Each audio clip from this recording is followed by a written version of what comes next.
Bismillahirrahmanirrahim. Alhamdulillah. Alhamdulillahi ala ihsanih. Wa syukru lahu ala taufiqihi wa amtinanih. Asyhadu an la ilaha illallah ta'ziman li sya'nih.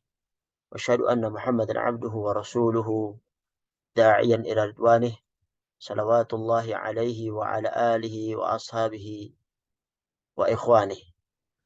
Qala ta'ala ya ayyuhalladzina amanu taqullaha haqqa tuqatih wa la tamutunna illa wa antum muslimun.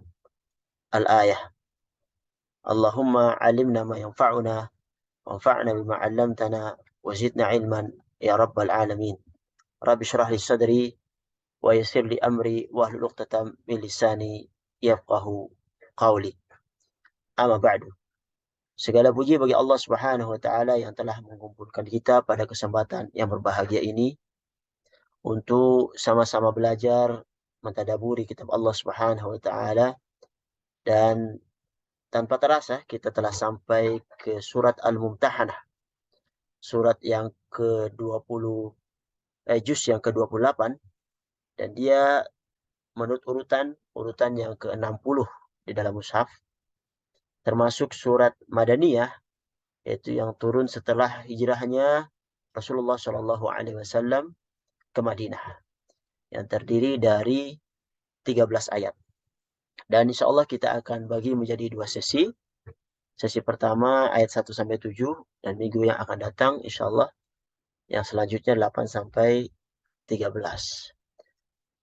Surat Al-Mumtahanah, dia kalau kita boleh ambil secara globalnya, terdiri dari beberapa poin penting. Yang pertama berbicara tentang larangan untuk menjadikan musuh Allah Subhanahu wa taala sebagai teman setia.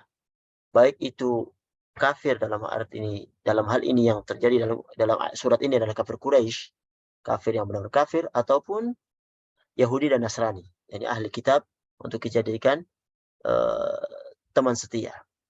Kemudian nanti Allah Subhanahu wa taala pada ayat-ayat di surat ini memberikan contoh, yaitu contoh Ibrahim alaihissalam, bagaimana dia berlepas diri dari kemusyrikan dan orang yang orang yang melakukan kesyirikan, dan dia berlepas diri dari ayahnya sendiri yang saat itu sedang masih musyrik. Itu contoh real daripada kehidupan para anbiya yang harus kita contoh. Kemudian poin yang ketiga tentang macam-macam daripada orang kafir dan bagaimana cara kita menghadapinya. Jadi kafir, nanti ada kafir yang memerangi kaum muslimin, bagaimana menghadapinya. Ada kafir yang baik terhadap kita, tidak memusuhi Islam, bagaimana Rasulullah Shallallahu Alaihi Wasallam menghadapinya. Kemudian tentang ujian terhadap para wanita yang hijrah ke Madinah dari Mekah, ya. Dia beriman, hijrah kemudian hijrah, tentunya ini setelah perjanjian Hudaybiyah yang terjadi pada tahun 6 Hijriyah, yang melarang orang yang dari Mekah ke Madinah, kalau dia hijrah maka harus kembalikan ke Mekah. Beda halnya dengan orang Madinah yang murtad misalnya ke Mekah, maka dia tidak wajib dikembalikan. Nah, ini salah satu perjanjian Hudaybiyah yang dianggap oleh sebagian kaum muslimin ini merugikan, tapi ternyata Rasulullah Shallallahu Alaihi Wasallam tetap menyetujui perjanjian itu. Dan ada di sana kaum wanita yang hijrah ke Madinah dari Mekah. Diuji keimanannya, kalau benar-benar iman maka hukumnya beda, hukumnya beda daripada ayat ini. Kemudian poin yang kelima tentang wanita yang murtad dari Islam, kemudian dia kabur dari Madinah ke Mekah, bagaimana dia hukumnya, itu dia dijelaskan pada ayat-ayat setelahnya. Kemudian yang terakhir tentang cara baiat para wanita kepada Rasulullah Shallallahu Alaihi Wasallam setelah perjanjian Hudaybiyah ini, yang mana Rasulullah Shallallahu Alaihi Wasallam ketika membaiat laki-laki itu dengan bersentuhan tangan, tetapi ketika dengan wanita Rasulullah Shallallahu Alaihi Wasallam cukup dengan perkataan tanpa ada sentuhan tangan. Baik para hadirin yang rahmati Allah Subhanahu wa taala, sebelum kita masuk ke tafsir ringkas dari ayat-ayat ini, kita akan tilawah dulu ayat 1 sampai ayat 7. Saya buka dulu. Ya. A'udzu billahi minasy syaithanir rajim. Bismillahirrahmanirrahim. يا أيها الذين آمنوا لا تتخذوا عدوي وعدوكم أولياء تلقون إليهم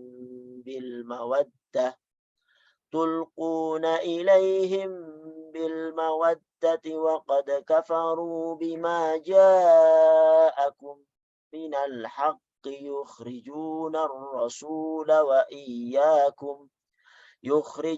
الرسول وإياكم أن تؤمنوا بالله ربكم إن كنتم خرجتم جهادا في سبيلي وابتغاء مرضاتي تسرون إليهم بالمودة وأنا أعلم بما أخفيتم وما أعلنتم ومن يفعله منكم فقد ضل سواء السبيل إن يثقفوكم يكونوا لكم أعداء ويبسطوا إليكم أيديهم وألسنتهم بالسوء وودوا لو تكفرون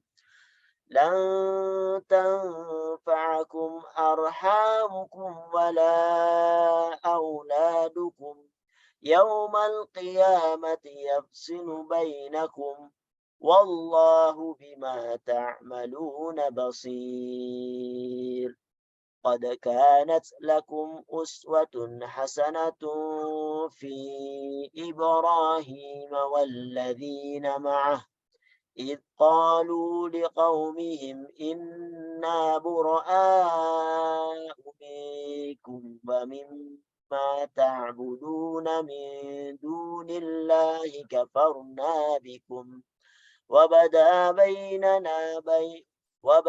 بيننا وبينكم العداوة والبغضاء أبدا حتى تؤمنوا بالله وحده إلا قول إبراهيم لأبيه لأستغفرن لك وما أملك لك من الله من شيء ربنا عليك توكلنا وإليك أنبنا وإليك المصير ربنا لا تجعلنا فتنة للذين كفروا واغفر لنا ربنا إنك أنت العزيز الحكيم لقد كان لكم فيهم أسوة حسنة لمن كان يرجو الله واليوم الآخر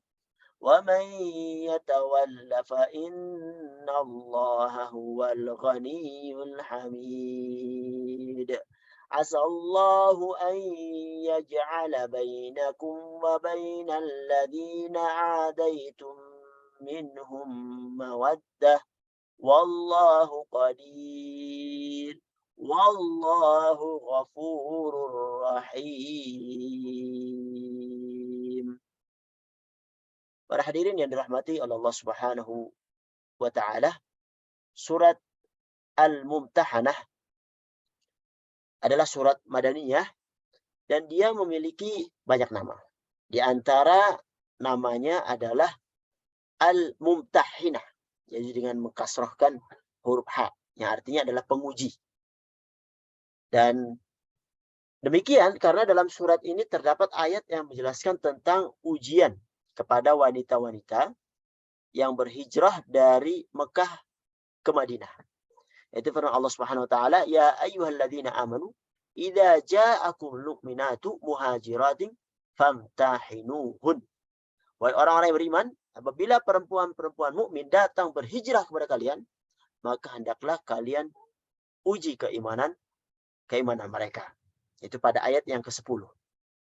Kemudian nama yang kedua, dan ini nama yang masyhur, adalah Al-Mumtahanah. Jadi dengan memfathahkan huruf H. Yang artinya adalah wanita yang diuji.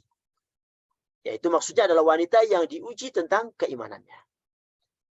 Nama yang ketiga yang disebutkan dalam kitab Itqan, bahwasanya surat ini juga dinamakan dengan surat Al-Imtihan dan surat Al-Mawaddah.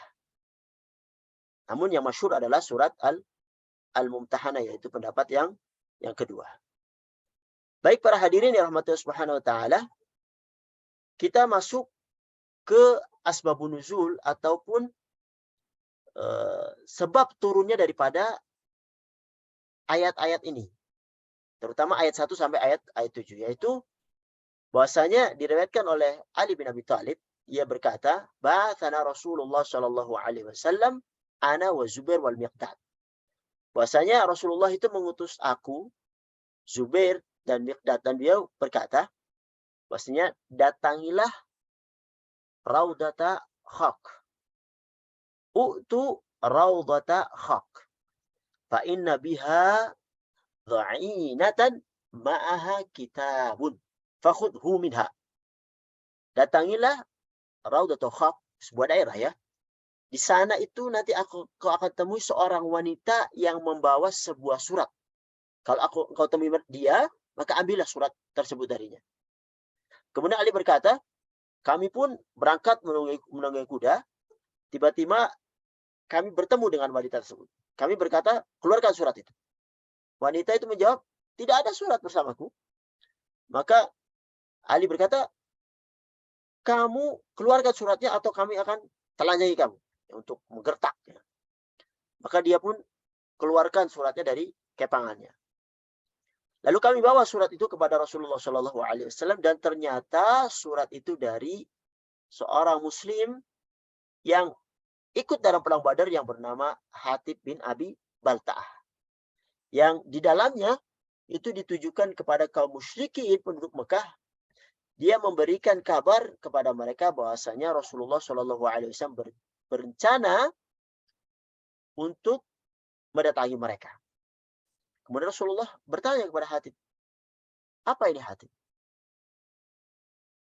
Apa yang ada di surat ini? Apa yang kau lakukan? Wahai Hatib, apa ini? Dia pun menjawab, janganlah engkau tergesa-gesa wahai Rasulullah dalam menilaiku. Aku ini adalah bukan dari orang Quraisy. Namun apa? Aku tinggal bersama mereka. Seakan-akan itu aku satu suku dengan mereka. Berbeda dengan orang-orang muhajirin yang bersamamu, yang mereka kerabat-kerabat, yang melindungi keluarga mereka. Dan ketika aku tidak memiliki nasab dari mereka, aku menyukai untuk membantu mereka. Agar apa? Agar mereka itu melindungi kerabatku. Dan aku tidak melakukan kekufuran ataupun murtad dari agamaku. Dan aku juga tidak ridho dengan kekufuran. Maka Rasulullah SAW menjawab, dia benar. Maksudnya, bahasanya, sadaq. Dia itu jujur. Kamu telah jujur. Tapi apa? Umar bin Khattab mengatakan, ya Rasulullah, biarkan aku memenggal kepala orang munafik ini. Masya Allah. Rasulullah menjawab, bahasanya beliau, yani, innahu qad syahida Badr. Dia telah ikut perang Badar. Wa ma yudrika la'alla Allah ittala'a ala ahli Badr. Faqala i'malu ma syi'tum faqad ghafartu lakum. Apa yang aku lakukan? Dia adalah sahabat yang ikut perang Badar. Tidaklah engkau tahu, wahai Umar, bisa jadi Allah Subhanahu wa taala telah melihat para peserta perang Badar dan berfirman, lakukan apa yang kalian kehendaki, sungguh aku telah mengampuni dosa-dosa kalian. Ini fadilah untuk sahabat yang ikut perang Badar. Maka turunlah ayat ini. Ayat yang pertama Allah Subhanahu wa taala menyebutkan ya ayyuhalladzina amanu la tattakhidhu aduwwi wa aduwakum awliya. Wahai orang-orang beriman, janganlah engkau menjadikan musuhku dan musuh kalian itu sebagai teman-teman yang setia. Baik para hadirin yang rahmati Allah Subhanahu wa taala, kita masuk ke ayat pertama daripada surat ini. Ya ayyuhalladzina amanu la tattakhidhu aduwwi wa aduwakum awliya tulquna ilaihim bil mawaddah. Wahai orang-orang yang beriman, janganlah kalian menjadikan musuhku dan juga musuh kalian itu sebagai teman-teman yang setia. Sehingga tulquna ilaihim bil mawaddah. Sehingga kalian sampaikan kepada mereka berita-berita Nabi Muhammad SAW karena rasa kasih sayang. Waqad kafaru bima ja'akum minal haqq. Padahal mereka itu sebenarnya telah ingkar kepada kebenaran yang disampaikan kepada kalian. Yukhrijuna rasula wa iyyakum. Mereka mengusir Rasul, mengeluarkan Rasul dari Mekah dan mengeluarkan kalian. Antu'minu billahi rabbikum in kuntum kharajtum jihadan fi sabili wa ibtigha'a mardati. Tusirruna ilaihim bil mawaddah wa na'lamu bima akhfaytum wa ma anantum wa ma yaf'aluhu minkum faqad dhalla sawa'as sabil. Mereka mengusir Rasul dan mengusir kalian sendiri. Karena apa? Karena kalian itu beriman kepada Allah Subhanahu wa taala, Tuhan kalian. Jika kalian benar-benar keluar untuk berjihad pada jalan Allah Subhanahu wa taala dan mencari keridhaanku, janganlah kalian berbuat demikian.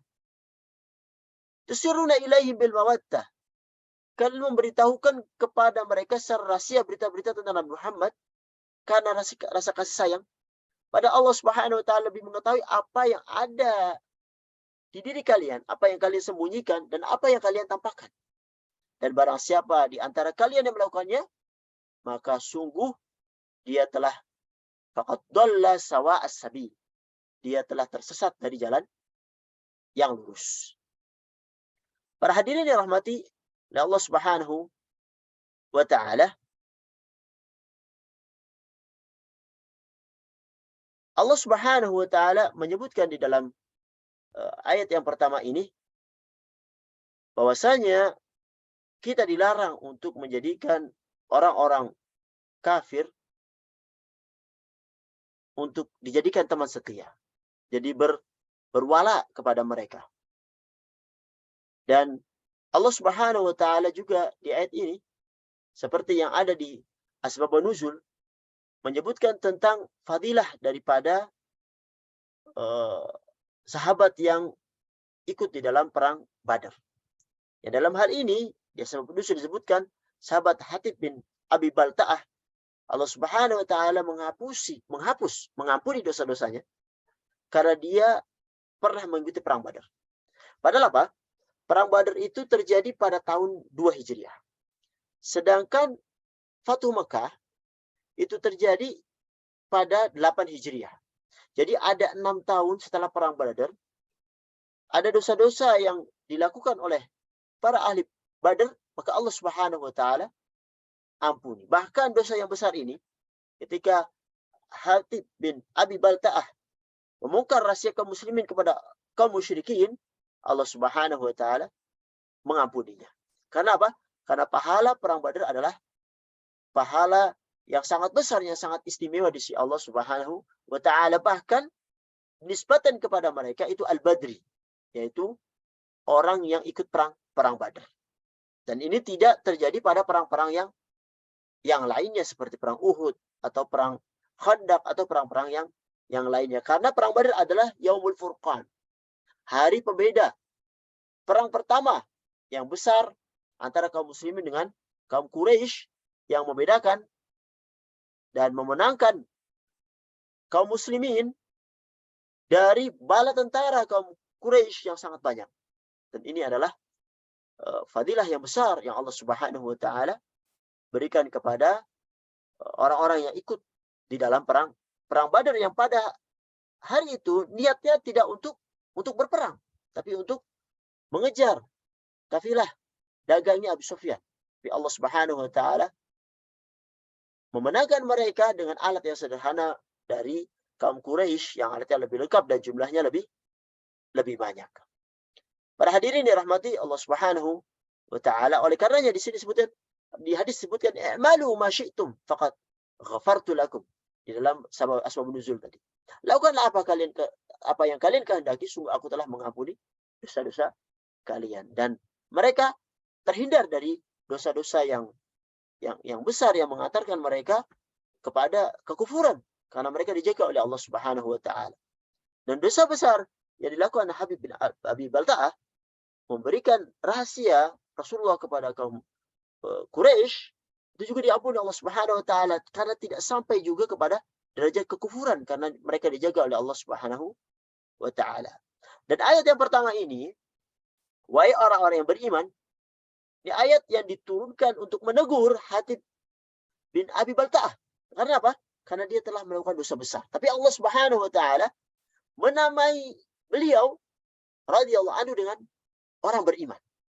Dan ini membuat Hatib itu bahagia. Dengan apa? Dengan teguran Allah Subhanahu wa taala. Karena apa? Karena ditegur dengan sebutkan orang-orang yang beriman. Ya ayyuhalladzina amanu la tattakhidu aduwi wa aduwakum awliya'a tulquna ilaihim bil mawaddah. Janganlah kalian menjadikan musuhku dan musuh kalian sebagai teman-teman setia. Jadi tidak pantas orang-orang yang beriman kepada Allah Subhanahu wa taala untuk membantu orang-orang kafir. Dan bukan sekadar kafir, akan tapi bahkan mereka itu memusuhi Allah Subhanahu wa taala. Bahkan mereka memusuhi kalian. Dan ayat ini menegur orang beriman untuk menjadikan musuh-musuh Allah dan musuh-musuh orang beriman sebagai teman dekat. Dengan apa? Dengan memberikan berita-berita rahasia-rahasia kaum muslimin kepada mereka, kepada musuh-musuh Allah Subhanahu wa taala dan musuh-musuh kalian. Kemudian Allah Subhanahu wa taala lanjutkan, waqad kafaru bima ja'akum minal haqq yukhrijuna rasula wa iyyakum. Mereka telah ingkar kepada kebenaran yang disampaikan kepada kalian. Mereka mengusir Rasul Muhammad sallallahu alaihi wasallam dan juga mengusir kalian dari Mekah.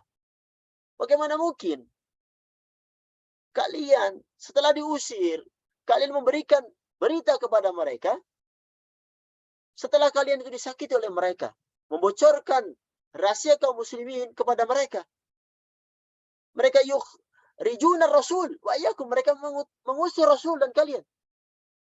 Dan ini dosa yang sangat besar yang seharusnya tidak menjadikan kalian itu menyukai mereka, apalagi menjadikan mereka itu teman setia.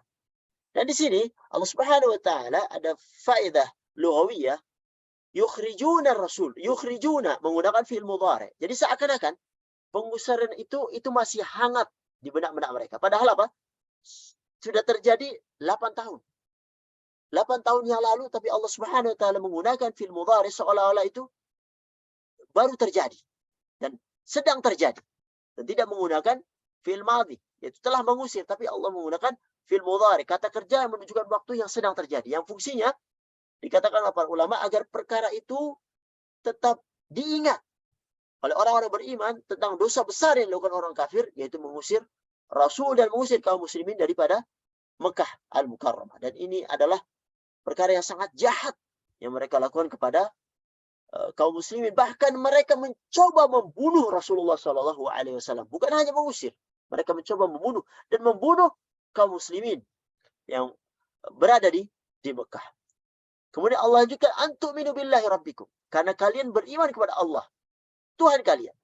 Jadi dalam firman ini Allah Subhanahu wa taala mengingatkan kaum muslimin sebab mereka diusir itu tidak lain karena mereka itu beriman kepada Allah Subhanahu wa taala. Dan kita lihat terjadi di mana-mana. Jika ada orang-orang Islam dimusuhi, tidak ada sebab yang lain kecuali karena mereka beriman kepada Allah Subhanahu wa taala. Di Quran surat Al-Buruj ayat 8, "Wa ma naqamu minhum illa ayyuminu billahil azizil hamid." Mereka tidak menyiksa ke orang-orang mukmin, yakni ashabul ukhdud, melainkan karena orang-orang mukmin itu beriman kepada Allah yang Maha Perkasa lagi Maha Terpuji. Dan ini adalah sebab utama kaum muslimin itu disiksa, diusir. Adapun alasan-alasan lain dengan sebutan muslim itu teroris, radikal dan segala macam, itu hanya bumbu-bumbu saja. Yang sebenarnya kaum muslimin itu dimusuhi karena Mereka beriman kepada Allah Subhanahu wa taala, mereka bertauhid, mereka menjauhi kesyirikan, mereka hanya menyembah Allah Subhanahu wa taala. Para hadirin yang rahmati Allah Subhanahu wa taala. Dan Rasulullah Shallallahu alaihi wasallam kata, kalau kita lihat di Mekah, dia adalah amin, orang yang amanah, orang yang terpercaya. Rasulullah tidak mengganggu mereka, tidak mengambil harta mereka, tidak meminta harta dari mereka. Tapi apa? Rasulullah hanya mengingatkan kesyirikan yang dilakukan orang-orang Quraisy, ingin menyelamatkan mereka sehingga mendapat ampunan dari Allah Subhanahu wa taala dengan mentauhidkannya. Tapi apa? Rasulullah Shallallahu alaihi wasallam diusir. Padahal Rasulullah sangat cinta kepada mereka dengan mendakwahi mereka untuk masuk kepada agama yang Allah Subhanahu wa taala utus Rasulullah Shallallahu alaihi wasallam untuk menyelamatkan mereka dari neraka kepada surganya Allah Subhanahu wa taala. Tapi apa? Mereka usir. Ini menunjukkan sebuah kejahatan yang luar biasa. Dan itu yang terjadi sampai sekarang. Keimanan yang kuat pada kaum muslimin itu yang menjadikan mereka dimusuhi oleh musuh-musuh Islam. In kuntum kharajtum jihadan fi sabili wa ibtigha'a mardati tusirruna ilaihim bil mawaddah. Jika kalian benar-benar keluar untuk berjihad pada jalanku dan mencari keridhaanku, janganlah kalian berbuat demikian. Kalian memberitahukan secara rahasia berita-berita Nabi Muhammad SAW kepada mereka karena rasa kasih sayang.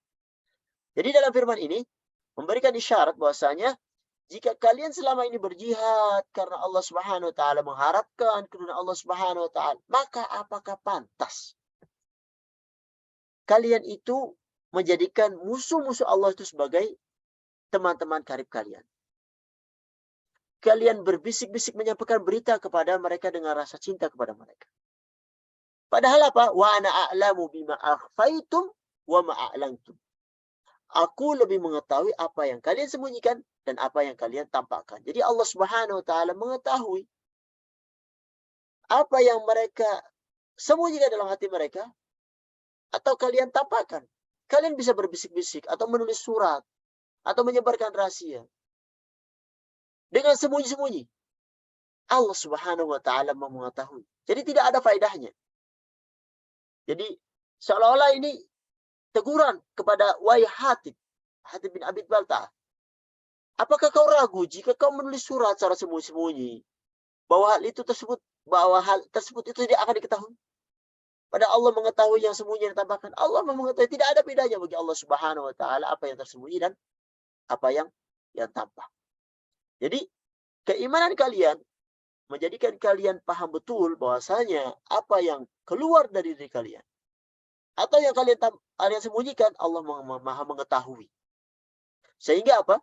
Menjadikan muraqabatullah itu menjadi penghalang seseorang untuk keluar dari jalan yang Allah Subhanahu wa taala tentukan. Al-Imam Al-Qurtubi menyebutkan, wa hadza kulluhu mu'atabatun li Hatib.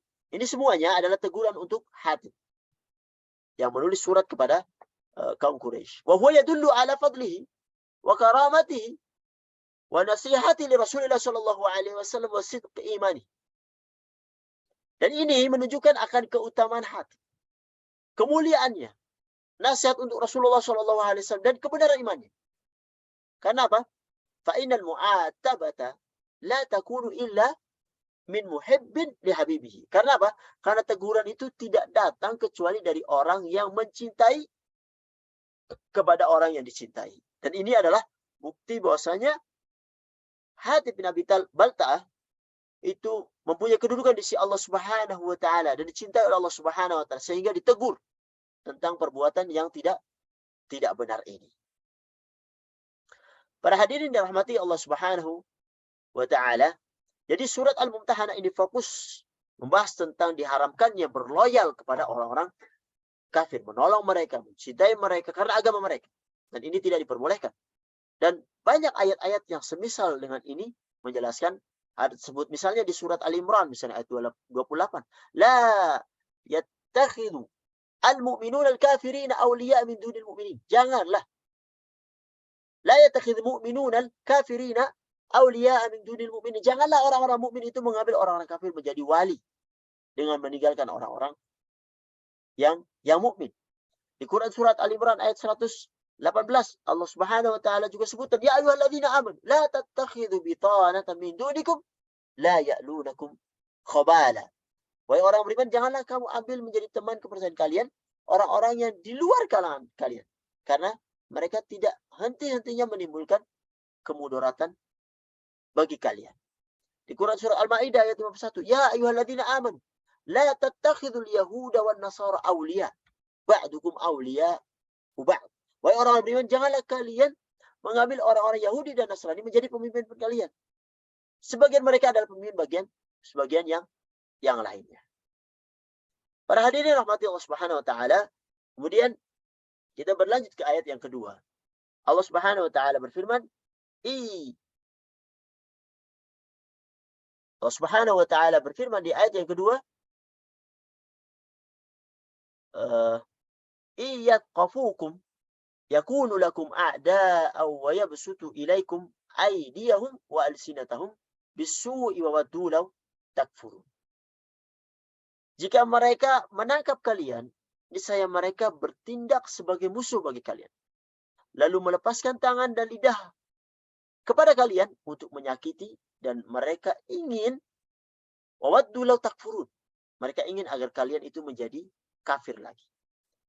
Dalam ayat ini Allah Subhanahu wa taala menegur Hatib bahwa jika mereka orang-orang kafir Quraisy di Mekah yang kau bantu wahai Hatib, ternyata menangkap kaum muslimin, kaum mukminin setelah mereka kalian bantu, kemudian terjadi peperangan, kemudian mereka menawan kalian, apakah mereka itu akan menjadi sahabat? Tidak. Tapi mereka akan menjadi musuh bagi kalian. Bahkan mereka akan memerangi kalian. Bahkan bukan hanya sampai di situ, mereka juga membentangkan tangan mereka untuk membunuh kalian, dan juga akan melepaskan lisan mereka untuk apa? Untuk mencaci kalian.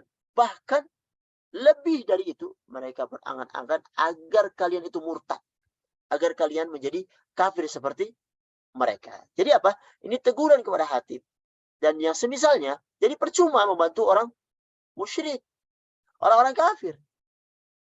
Apakah kalian itu ingin membantu mereka? Kemudian mereka itu setelah dibantu mereka akan menjadi sahabat kalian? Tidak sama sekali.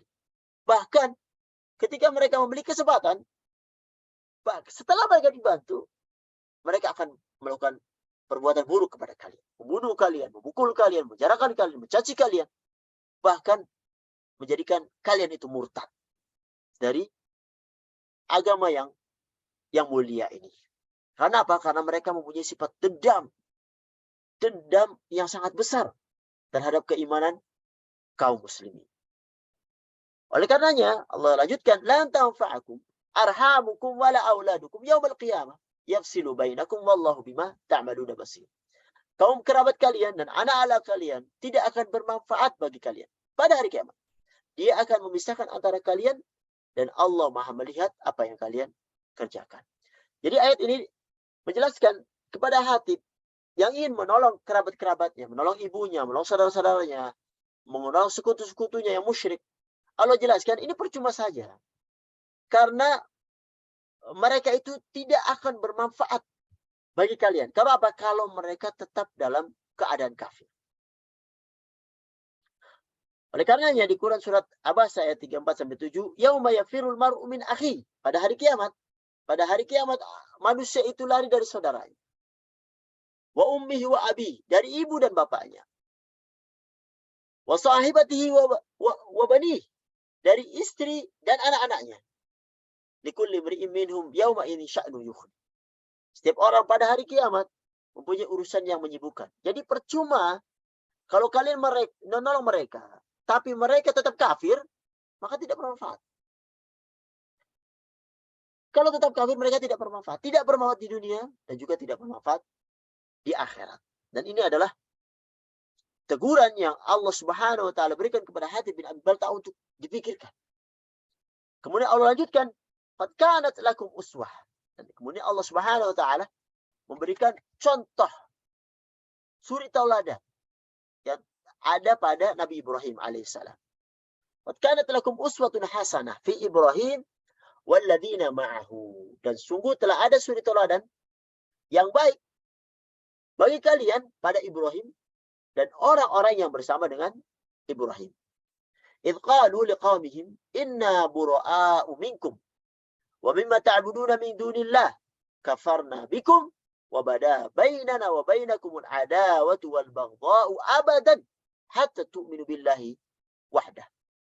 Ketika mereka berkata kepada kaumnya, sungguhnya kami itu berlepas diri dari kalian dan dari apa yang kalian sembah selain Allah Subhanahu wa taala.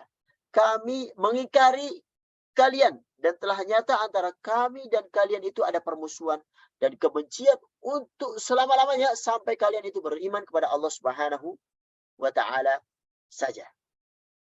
Illa qaula Ibrahim li abihi, kecuali perkataan Ibrahim kepada ayahnya, la astaghfiranna laka wa ma amliku laka minallahi min syai'.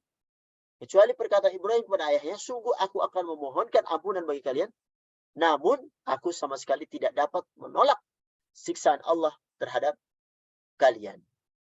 Rabbana 'alaika tawakkalna wa ilaika anabna wa ilaikal masir. Ya Allah, ya Tuhan kami, hanya kepada Engkau kami bertawakal dan hanya kepada Engkau kami bertobat dan hanya kepada Engkaulah kami kembali. Ayat ini memberikan contoh dengan Nabi Ibrahim alaihissalam agar hati bisa mencontohnya. Yang di antara contoh keteladanan Nabi Ibrahim, yaitu berlepas diri daripada kesyirikan dan pelakunya. Bahkan secara terang-terangan mengatakan kepada kaumnya yang telah berbuat syirik, walau di kaumnya itu ada ayahnya sendiri. Dia tidak peduli. Nabi Ibrahim alaihissalam itu dikenal oleh orang-orang Yahudi. Mereka mengenal Nabi Ibrahim. Bahkan mereka mengaku-ngaku bahwasanya mereka ada keturunannya. Orang Nasrani pun begitu. Mereka mengenal Nabi Ibrahim. Jadi semua Bani Israel adalah keturunan Ibrahim alaihissalam. Bahkan Quraisy itu keturunan Nabi Ismail bin Ibrahim. Nabi Ismail ayahnya namanya Ibrahim. Jadi keturunan Ibrahim. Mereka mengenal Nabi Ibrahim. Jadi mengenal orang-orang Nasrani mengenal Nabi Ibrahim, orang Yahudi mengenal Nabi Ibrahim, orang Quraisy juga mengenal Nabi Ibrahim. Dan inilah sosok yang dikenal oleh orang-orang yang memusuhi Rasulullah Shallallahu Alaihi Wasallam. Padahal dalam Nabi Ibrahim itu ada suri teladan yang baik. Walladzina ma'ah, dan orang-orang yang bersamanya. Ada dua pendapat. Yang pertama adalah orang yang beriman bersamanya, yaitu istrinya Sarah dan keponakannya yang bernama Nabi Lut alaihissalam. Keponakannya yang bernama Nabi Lut alaihissalam. Karena pada saat itu yang beriman hanya Nabi Ibrahim, istrinya Sarah, dan Nabi Lut keponakannya. Jadi berdasarkan penafsiran ini menjelaskan bahwasanya terdapat teladan bagi kita pada Nabi Ibrahim dan Sarah dan Nabi Lut. Kemudian pendapat yang kedua mengatakan bahwasanya, dan ini yang dijelaskan oleh Imam At-Tabari, bahwasanya orang-orang yang bersama Nabi Ibrahim adalah para nabi. Para nabi yang lain. Jadi bukan hanya Ibrahim saja yang seperti itu. Akan tetapi nabi-nabi yang lain juga sama seperti itu.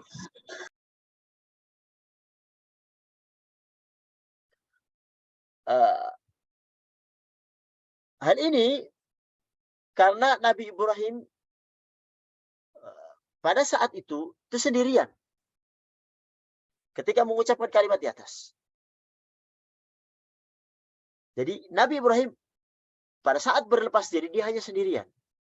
Dia belum menikah dengan Sarah. Belum juga bersamanya Nabi Lut. Dan ketika dia berhadapan dengan kaumnya dia sendiri. Bahkan ketika dia akan dibakar dia juga sendiri. Jadi ahli sejarah mengatakan bahwa Nabi Ibrahim setelah diusir dari negerinya kemudian pergi ke Syam, lalu dia baru menikah dengan Sarah. Dan ketika terjadi dialog antara dirinya dengan Raja Namrud di daerah Irak, maka tatkala itu dia belum berjumpa dengan istrinya yang Sarah. Jadi walladzina ma'ah maksudnya adalah nabi selain Nabi Ibrahim. Kafar nabikum, kami telah kafir kepada kalian. Maksudnya adalah kami kafir mengingkari terhadap sesembahan kalian dan juga amal perbuatan kalian yang berupa apa? Berupa kesyirikan. Illa qaula Ibrahim li abihi. Kecuali perkataan Ibrahim pada ayahnya. La astaghfiranna laka wa amliku laka minallahi min syai'. Sesungguhnya aku akan memohonkan ampunan bagimu. Namun aku sama sekali tidak dapat menolak sisaan Allah terhadapmu. Dalam ayat ini, Allah Subhanahu wa taala menjelaskan pengecualian dari mengikuti Nabi Ibrahim, yaitu perkataan tentang ayahnya. La astaghfirullah lak. Sungguh aku memohonkan ampunan bagimu. Jadi Nabi Ibrahim itu pernah berjanji untuk memohonkan ampunan kepada Allah Subhanahu wa taala untuk ayahnya. Sebagaimana di Quran surat Maryam ayat 46, qala araghibun anta an alihati Ibrahim. Bapaknya berkata, bencikah kamu itu terhadap Tuhan kami, wahai Ibrahim? La illam tantahi la arjumannak. Jika kamu tidak berhenti, aku akan rajam kamu. Wahjurni maliyah. Dan tinggalkan aku buat waktu yang lama. Kemudian Nabi Ibrahim meninggalkan ayahnya, dia berkata, qala salamun alaih. Sa'astaghfiru laka rabbi innahu kana bi hafiyya. Ibrahim berkata, semoga keselamatan dilimpahkan kepadamu, wahai ayah. Aku akan memintakan ampun bagimu kepada Tuhanku. Sesungguhnya dia sangat baik kepadaku. Oleh karenanya, di antara doa Nabi Ibrahim, sebagaimana disebutkan dalam Al-Quran, waghfir li abi innahu kana minadh-dhalin. Di Quran surat Asy-Syura ayat 86. Dan ampunilah bapakku, dan sesungguhnya ia adalah termasuk golongan orang-orang yang sesat. Para ulama berbeda pendapat dalam masalah ini. Kenapa Nabi Ibrahim itu memintakan ampunan untuk ayahnya? Sebagian mengatakan bahwasanya Nabi Ibrahim itu tidak mengetahui bahwasanya memohonkan ampunan untuk orang musyrik itu tidak diperbolehkan. Pendapat yang kedua mengatakan bahwasanya maksud dari memohonkan ampun ini adalah memohon kepada Allah agar memberi taufik kepada ayahnya agar masuk Islam. Pendapat yang ketiga mengatakan, dan ini pendapat yang dipilih, bahwasanya Ibrahim menyangka bahwa ayahnya itu Muslim, dan ternyata tidak. Di Quran surah At-Taubah ayat 114, Allah menyebutkan, wa makana istighfaru Ibrahim li abi illa an mau'idati wa'adaiyah. Dan permintaan ampun dari Ibrahim kepada Allah untuk bapaknya tidak lain hanyalah karena suatu janji yang telah diikrarkan kepada bapaknya itu. Falamma tabayyana lahu annahu aduwwun lillah tabarra'a min. Inna Ibrahim la'awwahun halim. Maka tatkala jelas bagi Ibrahim bahwa bapaknya itu adalah musuh Allah, maka Ibrahim berlepas diri daripadanya. Sesungguhnya Ibrahim adalah orang yang sangat lembut hatinya dan penyantun. Dan ayat ini dijadikan dalil oleh sebagian ulama bahwasanya Nabi Ibrahim menyangka ayahnya itu akan masuk Islam. Oleh karenanya dimohonkan ampun kepada Allah Subhanahu wa taala. Tapi setelah tampak jelas bahwasanya ayah terus-menerus dalam melakukan kekafiran, bahkan mati dalam keadaan kafir, maka Ibrahim berlepas diri dari ayahnya yang mati dalam keadaan kafir. Al-Imam Al-Qurtubi mengatakan, jika seseorang meninggal dunia dan kita menduga bahwasanya dia Islam, maka kita boleh untuk mendoakannya. Tapi kalau kita tahu dia mati dalam keadaan musyrik, maka itu tidak boleh. Para hadirin yang dirahmati Allah Subhanahu wa taala, dan dari kisah ini kita dapati bahwasanya sebagian nabi itu diuji dengan orang-orang yang ia cintai. Orang-orang yang cintai tidak bersamanya dalam beriman kepada Allah Subhanahu wa taala. Nabi Ibrahim kepada ayahnya yang tidak beriman. Nabi Nuh kepada anaknya dan kepada istrinya yang tidak beriman. Nabi Lut, istrinya juga kafir. Oleh karenanya, ujian yang berat kepada para nabi juga bisa menimpa diri kita. Semisal saudara-saudara kita, ayah kita, la qadarullah ya, tidak beriman atau memusuhi dakwah kita misalnya, maka telah ada contoh daripada para nabi. Kita hanya menyampaikan perkara mereka beriman atau tidak, baik anak kita, istri kita, atau bapak kita. Itu adalah di tangan Allah Subhanahu wa taala yang Maha membolak-balikan hati. Tapi kita berdoa selama dia tidak dalam keadaan musyrik dan mati dalam keadaan syirik, maka kita berdoa kepada Allah Subhanahu wa taala untuk menjadikan dia masuk kepada agama yang mulia ini dan beriman kepada Allah Subhanahu wa taala. Kemudian Allah lanjutkan di ayat yang 5, Rabbana la taj'alna fitnatan lil ladzina kafaru waghfir lana Rabbana innaka antal azizul hakim. Ya Tuhan kami, janganlah Engkau jadikan kami itu sasaran fitnah bagi orang-orang kafir. dan ampunilah kami, ya Tuhan kami, sesungguhnya Engkau Maha Perkasa lagi Maha Bijaksana. Jadi dalam firman ini Allah Subhanahu wa taala menyebutkan Rabbana la taj'alna fitnatan lil ladzina kafaru. Janganlah Engkau jadikan kami itu sasaran fitnah bagi orang-orang kafir. Jangan sampai kita salah dalam berbuat di dalam beragama ini. Jangan sampai kita kalah sehingga membuat orang-orang kafir itu semakin kokoh dalam beragama mereka. Jadi dalam ayat ini Nabi Ibrahim berdoa agar dirinya tidak dikuasai oleh orang-orang kafir. Sehingga apa? Sehingga mereka itu semakin yakin dengan kebenaran agama mereka. Maka kita pun demikian untuk berdoa kepada Allah Subhanahu wa taala agar tidak menjadi fitnah bagi orang-orang kafir. Maksudnya apa? Kita berakhlak buruk di dalam agama ini. Sehingga orang-orang kafir mengatakan itu loh Islam, akhlaknya seperti itu. Sehingga menjadikan mereka tetap dalam keadaan kafirannya dan tidak masuk Islam dikarenakan kita. Jangan sampai orang-orang kafir itu membenci agama kita dikarenakan ulah kita sebagai orang-orang yang beriman. Dan kita berdoa kepada Allah Subhanahu wa taala untuk dijadikan pembuka pintu-pintu kebaikan dan tidak dijadikan pembuka pintu-pintu kejelekan. Kemudian Allah lanjutkan ayat yang ke-6, laqad kana lakum fihim uswatun hasanatun liman kana yarjullah wal yawmal akhir wa may yatawalla fa innallaha huwal ghaniyyul hamid. Sesungguh pada mereka itu, yaitu Ibrahim dan umatnya, itu terdapat suri teladan yang baik bagi kalian, yaitu bagi orang yang mengharap pahala Allah dan mengharap keselamatan pada hari kemudian. Dan barang siapa yang berpaling, maka sungguhnya Allah dialah yang maha kaya lagi maha terpuji. Dalam ayat ini Allah Subhanahu wa taala menjelaskan bahwasanya dirinya itu maha kaya. Allah Subhanahu wa taala itu tidak butuh terhadap ibadah kita. Kita beribadah untuk diri kita sendiri. Oleh karenanya, di beberapa ayat Al-Quran Allah sebutkan, misalnya di Quran surat Luqman ayat 12, "Wa may yashkur fa innama yashkuru nafsi." Barang siapa yang bersyukur, maka sungguhnya ia bersyukur untuk dirinya sendiri. "Wa man kafara fa innallaha ghaniyyun hamid." Barang siapa yang tidak bersyukur, maka Allah maha kaya, lagi maha terpuji. Jadi jangan sampai terbayangkan oleh kita kalau Allah Subhanahu wa taala butuh salat kita, pengajian kita, ibadah kita, sedekah kita. Tidak, Allah tidak butuh sama sekali. Di ayat yang lain, in ahsantum li anfusikum. Jika kalian berbuat baik, berarti kalian berbuat baik bagi diri kalian sendiri. Jika kalian berbuat jahat, wa in asatum falaha. Jika kalian berbuat jahat, maka kejahatan itu bagi diri kalian sendiri. Di dalam hadis disebutkan Allah Subhanahu wa taala berfirman dalam hadis qudsi, innakum lan tablughu dharri fataduruni wa lan tablughu naf'i fatanfa'uni. Wahai anak Adam, wahai hamba-hambaku, kalau kalian itu tidak dapat membahayakanku dan kalian tidak dapat juga memberi manfaat bagiku. Allah Subhanahu wa taala melanjutkan, ya ibadi, law anna awwalakum wa akhirakum wa insakum wa jinnakum kanu ala atqa qalbi rajulin wahid minkum ma zada dzalika fi mulki syai'. Wahai anak Adam, kalau seandainya orang yang terdahulu dan orang yang terakhir dari kalian, dari manusia maupun jin, mereka semua hatinya seperti orang yang paling bertakwa di antara kalian, itu beriman kepada Allah Subhanahu wa taala, itu tidak akan menambah kekuasaan Allah Subhanahu wa taala sedikit pun.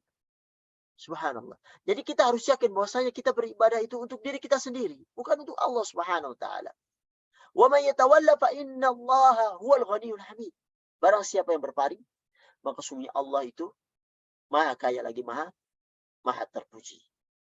Kemudian ayat yang terakhir pada kesempatan kali ini, asallahu ayyaj'ala bainakum wa bainal ladzina adaitum minhum mawaddah wallahu qadirun wallahu ghafurur rahim. Mudah-mudahan Allah menimbulkan kasih sayang di antara kalian dengan orang-orang yang pernah kalian musuhi di antara mereka. Allah Maha Kuasa dan Allah Maha Pengampun lagi Maha Penyayang. Ayat ini menjelaskan, ayat yang ke-7, bahwasanya Allah Subhanahu wa taala mengetahui bahwasanya Hatib bin Abi Balta'ah itu merasa berat untuk memuji orang-orang yang dicintai berupa kerabat-kerabatnya. Karena apa? Karena mereka kafir. Dan karena mereka itu musuh-musuh Allah Subhanahu wa taala. Maka ayat ini itu menjadi hiburan baginya, bahwa kalian tetaplah untuk bermusuhan dengan mereka. Namun Bisa jadi pada suatu hari orang yang kalian musuh itu menjadi orang yang saling mencintai di antara kalian. Karena apa? Bisa jadi suatu hari nanti mereka itu masuk Islam. Mereka beriman kepada Allah Subhanahu wa taala, mengucapkan 2 kalimat syahadat setelah kekufuran yang sekarang mereka menimpa mereka. Allah Subhanahu wa taala Maha membolak-balikan hati. Allah Subhanahu wa taala Maha Pengampun, Maha Penyayang. Sebelum kematian menjemput seseorang, maka kesempatan untuk bertobat itu sangat luas. Sebagai contoh misalnya, Nabi Shallallahu Alaihi Wasallam menikah dengan Ramlah Ummu Habibah, yaitu anak dari Abu Sufyan. Dan Abu Sufyan adalah gembong daripada Quraisy yang menjadi pemimpin memusuhi Rasulullah Shallallahu Alaihi Wasallam. Tapi apa? Allah Subhanahu Wa Taala Maha membolak-balikan hati. Tatkala Abu Jahal tewas dan Abu Sufyan menjadi pemimpin, dan ternyata putrinya dinikahi oleh Rasulullah Shallallahu Alaihi Wasallam, akhirnya Abu Sufyan masuk Islam setelah Fathul Mekah. Dan begitu pun contoh-contoh yang lain, para sahabat yang dulunya kafir itu masuk Islam, bahkan menjadi di saf terdepan untuk membela Islam. Seperti Khalid bin Walid misalnya, yang dulu menjadi panglimanya Quraisy yang bisa mengalahkan Rasulullah Shallallahu Alaihi Wasallam pada perang Uhud. Tapi setelah Allah Subhanahu Wa Taala memasukkan keimanan di dalam hatinya, dia masuk Islam dan menjadi panglima Islam yang memimpin pasukan Islam, yang dikatakan tidak ada peperangan yang dipimpin oleh Khalid bin Walid kecuali menang. Subhanallah. Oleh karenanya para hadirin yang dirahmati Allah Subhanahu Wa Taala, kita memusuhi mereka karena mereka kafir atas perintah Allah Subhanahu Wa Taala. Dan bisa jadi mereka akan masuk Islam nantinya karena mereka mendapat hidayah dari Allah Subhanahu Wa Taala. Dan kita sebagai kaum muslimin itu hanya berdakwah dengan ucapan, berdakwah dengan tulisan, berdakwah dengan akhlak, berdakwah dengan apa yang Allah Subhanahu Wa Taala mudahkan kita untuk berdakwah, baik kepada kaum muslimin ataupun kepada orang-orang kafir. Yang mudah-mudahan Allah Subhanahu Wa Taala membuka hati-hati mereka dengan dakwah kita, dengan akhlak kita, dengan perbuatan baik kita. Mudah-mudahan Allah Subhanahu Wa Taala, dan itu tidak mustahil bagi Allah Subhanahu Wa Taala yang membolak-balikan hati. Dan tentunya ini juga sebagai teguran untuk kita untuk memohon sabat, untuk memohon diistiqomahkan di jalan ini supaya tetap dalam keislaman sampai hatta ya'tiyanal yaqin, sampai kematian itu menjemput kita. Para hadirin rahmati Allah Subhanahu Wa Taala, inilah 7 ayat dari Quran surat Al-Mumtahanah pada sesi yang pertama ini yang menjelaskan kepada kita untuk tidak berwala kepada orang-orang, tidak mencintai kaum kafir, kaum musyrik, dan menjadikan mereka teman setia. Karena apa? Karena Allah Subhanahu Wa Taala melarang untuk hal itu. Jadi ketidakcintaan kita kepada mereka bukan karena apa-apa, karena Allah Subhanahu Wa Taala melarang itu, dan taat kepada Allah dan Rasulnya itu lebih kita kedepankan daripada hal-hal yang lainnya. Dan tentunya nanti ada pada pertemuan yang akan datang kita akan bercerita banyak tentang perjanjian Hudaybiyah, yang mana pada 5 ayat ke depan insyaallah kita akan jelaskan pada pertemuan yang akan datang. Mudah-mudahan Allah Subhanahu Wa Taala menjadikan kita orang-orang yang menjadi pintu-pintu kebaikan dan menguatkan kita untuk berdakwah pada Allah Subhanahu Wa Taala, mentaati Allah dan Rasulnya, apapun risiko yang terjadi pada kita. Dan contoh kita ada pada Nabi Muhammad SAW dan ada pada Nabi Ibrahim yang Allah Subhanahu Wa Taala jadikan contoh di ayat ini tentang sifat berlepas dirinya beliau alaihissalam kepada musyrik dan orang-orang yang melakukan kesyirikan. Mudah-mudahan ini bermanfaat bagi saya dan ikhwas sekalian. Apabila ada benarnya itu datangnya dari Allah Subhanahu Wa Taala, dan apabila banyak salahnya itu datangnya dari kami pribadi, dan kita mohon ampun kepada Allah Subhanahu Wa Taala untuk hal ini. Hada wa sallallahu ala Muhammad wa ala alihi وصحبه أجمعين. السلام عليكم ورحمة الله وبركاته.